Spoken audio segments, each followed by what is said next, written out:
EWA Radio, the official podcast of the Education Writers Association, and I'm public editor Emily Richmond.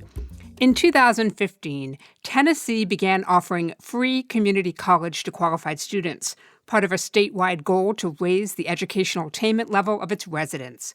3 years later, the so-called Tennessee Promise gets close scrutiny in a new project by reporters Adam Tamburin and Jason Gonzales of the Tennessean. They join us now. Adam, welcome to EWA Radio. Thank you so much. And Jason, we're glad to have you here as well. Thank you for having us. Adam, let's start with you. As you wrote the centerpiece to this project, what is the Tennessee Promise and what did it hope to accomplish? The Tennessee Promise is a statewide scholarship program that essentially offers almost every graduating high school senior in the state the chance to attend a community or technical college tuition-free. The way it does that is the last dollar model, which means it applies every bit of federal financial aid that would be available to a student before state funds get added into the mix. So if I am a student who would be fully Pell eligible, I wouldn't actually get funding from the Tennessee Promise program, but in participating in the Tennessee Promise program, I would end up going to school tuition free. The goal here was to help with Governor Bill Haslam's Drive to 55. It's his big, ambitious goal to get 55% of Tennesseans with a college degree or certificate by 2025. And at last count, I believe the state data shows that we have 41% now, so there's still a ways to go. With the caveat that obviously this is pretty early in the initiative from a statistical standpoint, what are people saying? Are they considering this a success? Generally within the state, certainly state officials see this as a big success. They've seen small but significant upticks in community college enrollment from students coming right out of high school. They've seen small but statistically significant upticks in retention from semester to semester. So I think both internally with the officials that we talk to and with experts in higher ed policy, that they say that this is a qualified success with the understanding that there's a lot to be done. There's a lot of students who still drop out of the program before graduating, and there's still a lot of work to be done to keep those students from falling through the cracks. This is a massive undertaking, this project. There's a lot of data, a lot of numbers. We're going to dig into some of it. But I want to point out that you two made a very deliberate decision to spend a lot of time talking to the people inside of those numbers whose lives are actually being affected by this. And you lead off one story with Chris Tuchman. He was an early recipient of a Tennessee Promise scholarship. And for a while, he was one of Governor Haslam's favorite talking points. What happened? Chris Tuchman was a freshman at Nashville State Community College on the first day of Tennessee Promise in the fall of 2015. So the first day that students came to school with this scholarship, he was right there at the table. And Governor Haslam met with a group of students. Chris Tuchman was one of them. And Chris Tuchman came up to the governor and said, you know what? Without this program, I never would have thought of going to college. Yes, maybe this funding would have been available to me through Pell Grants, but I never would have known. I never thought that this was possible for me, and this is the way I'm going to accomplish my dreams. And so Governor Haslam obviously loved that exchange. We have a photograph of it from the first day. And he's brought up Chris multiple times saying, this is just the kind of guy that we want to help with this program. He's the poster boy, really. But what happened was what happens to a lot of students. Chris encountered some hurdles that fall beyond the campus walls. So his mother got sick and he needed to drop out of school to be able to support her. She is better now, but one thing has led to another. He's gotten a job at an Amazon plant here in town, and he is now kind of putting college on the back burner. Chris told me, I'm no longer the poster boy for Tennessee Promise, but I see him as a poster boy for the kind of student that the state of Tennessee really needs to target and say, you should come back. It's interesting because you could argue that he's actually speaking for a much bigger demographic among the students who are taking advantage of this program. Absolutely, I agree. I think that was the biggest question. This program has a lot of touch points that students have to meet every semester. They have to hit a certain number of community service hours. They have to come to mandatory meetings. And the big question was, if you miss one of those touch points and you are out of the program, what happens to you? What happens to the students who fall through the cracks? One thing that Governor Haslam did here to try to address that question is created a program called Tennessee Reconnect that Jason's written a lot about.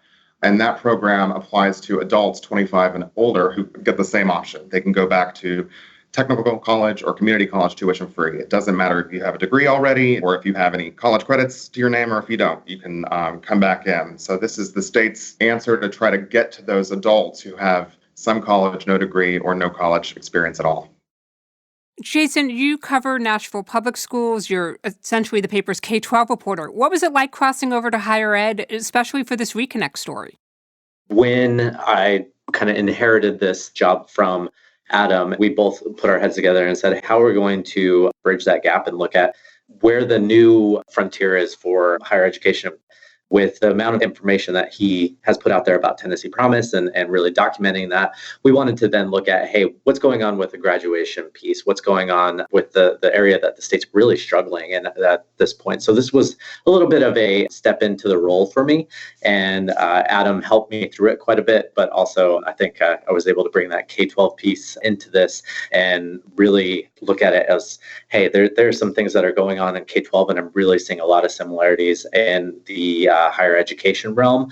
And there are some issues that are following students, whether it be cost of living or transportation or food and just getting meals that are following these students all the way through into their college careers.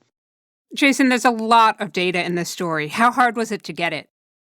It wasn't actually too hard, and Adam worked really closely with Will Doyle, our Vanderbilt researcher, but a lot of this data is publicly accessible to pretty much anyone, and it was a matter of just crunching it. And what Will did for us was really took this data and molded it into something that was very usable and was really simple, not only for us, but for the reader.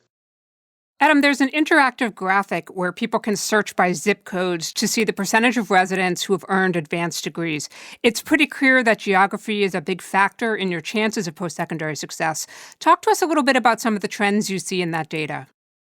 First of all, I would piggyback on what Jason said and say that neither Jason nor I are data reporters. We're not trained in that way. So I would encourage other reporters who feel that is a challenge for them to look for scholars and look for experts like Will Doyle who can help you crunch the numbers and understand what you're looking at. I think that was a really important first step for us.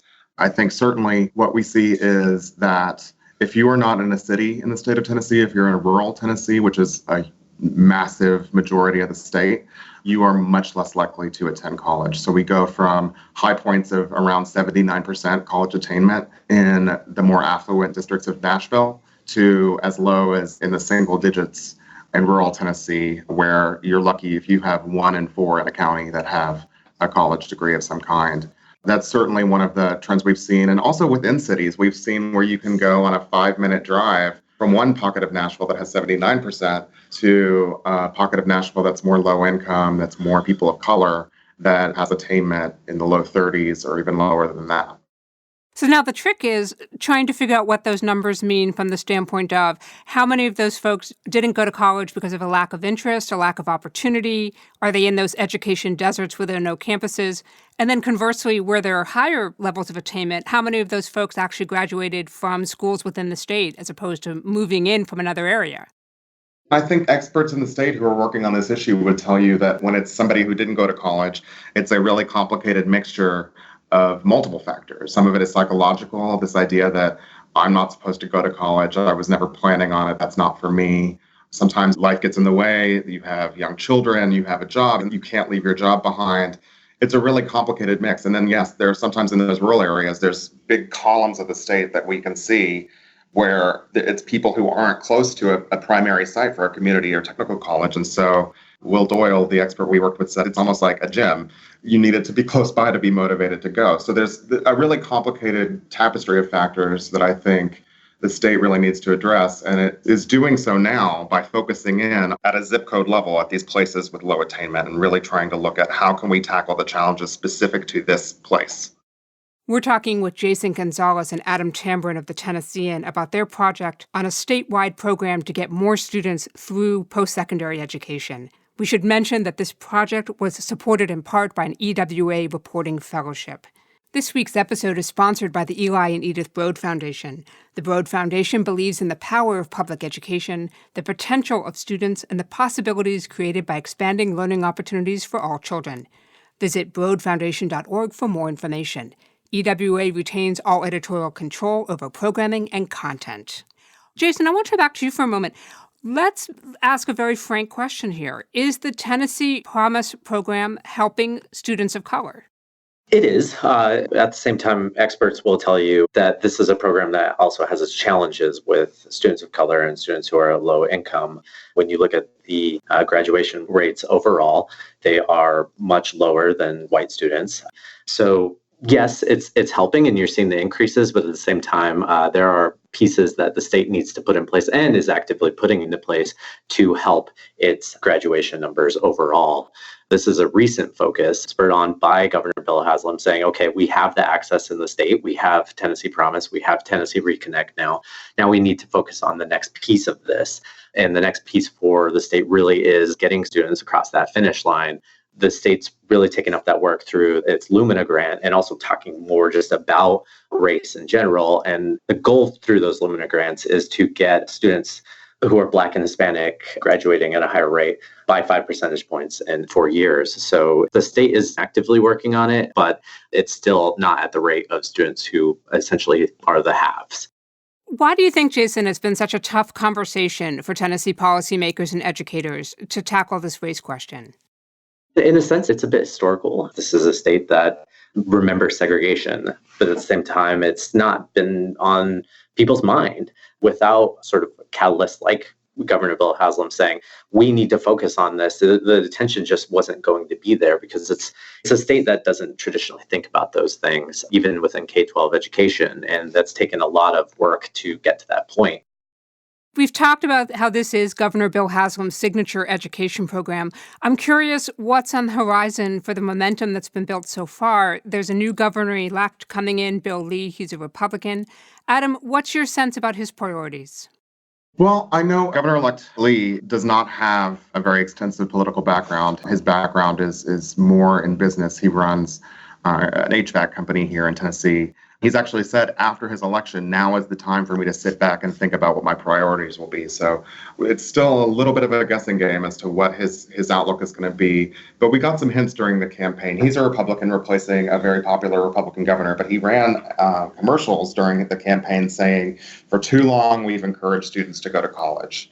And it was really provocative. He was arguing for technical education, but he certainly wasn't contextualizing that as part of what a typical college experience would look like. I think there's going to be a little bit of tension there about, is he going to continue looking at higher education in the same prism as Governor Haslam has? Governor Lee will be much more focused on technical colleges, less so four-year universities, that sort of thing, based on the messaging he put out during the campaign. I want to encourage everyone to go to the Tennessean's website and read the full package. There's some tremendous reporting there, and I want to point out Jason has an excellent story looking at that technical college piece. Adam, what's the big surprise here for you in the Tennessee Promise? You know, it's something that has come up in conversations with national experts at EWA conferences and, frankly, with some officials here in the state, and it is that Governor Haslam was able to take an idea about increasing access to higher education and sell it as a Republican in a deeply Republican state. And this is all at a time when we've seen the idea of tuition-free college become a rallying cry on the left. So it was kind of an interesting needle to watch Governor Haslam thread to see how is he going to sell this idea that's become popular among Democrats and liberals to a supermajority of Republicans in the state house. And the way he did that was really tying it with workforce development. So he said, this is what the companies need. We're losing companies that want to relocate to Tennessee because we don't have enough educated workers here. And so we need programs that are going to really push that forward and push higher education forward. This is a state where there's some hostility among the General Assembly toward higher education. We've seen them reach into the University of Tennessee's budget and defund specific offices that work on diversity and different issues. And so to see the same General Assembly rally behind these other college efforts that are kind of happening on a separate track has been surprising to me. And Jason, were there surprises for you?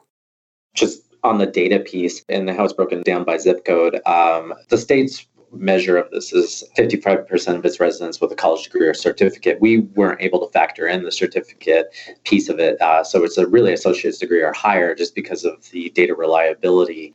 It gets real messy when you start talking about certificates. So that was something that was nice to have Will Doyle on board with all of this. So he told us what we can do with the data or to not do with the data, and really look at that in a reliable way to break this down.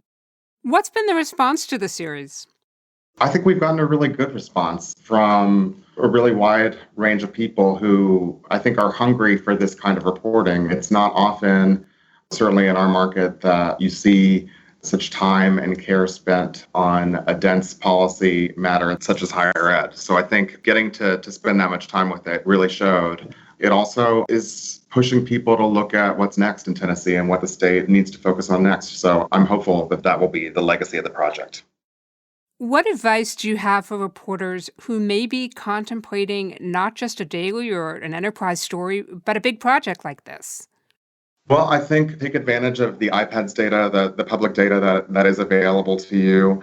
Take advantage of your state coordinating boards that have massive amounts of data. I also think it's important for a project that stretches on as long as ours did to be flexible and to really be open to changing your story ideas or your angles as the news continues to develop. So I think that flexibility piece and chipping away at it really are the bedrock of getting something like this done. Adam Tamburin and Jason Gonzales are education journalists at the Tennessean, and they are EWA reporting fellows. They joined us from their newsroom in Nashville. Thanks for making time for EWA Radio. Thank you. Thank you. And that wraps up another episode for us. The mission of the Education Writers Association is to strengthen the community of education journalists and improve the quality of education coverage. For more than 70 years, EWA has helped reporters get the story right. Have a great week, and thanks for listening.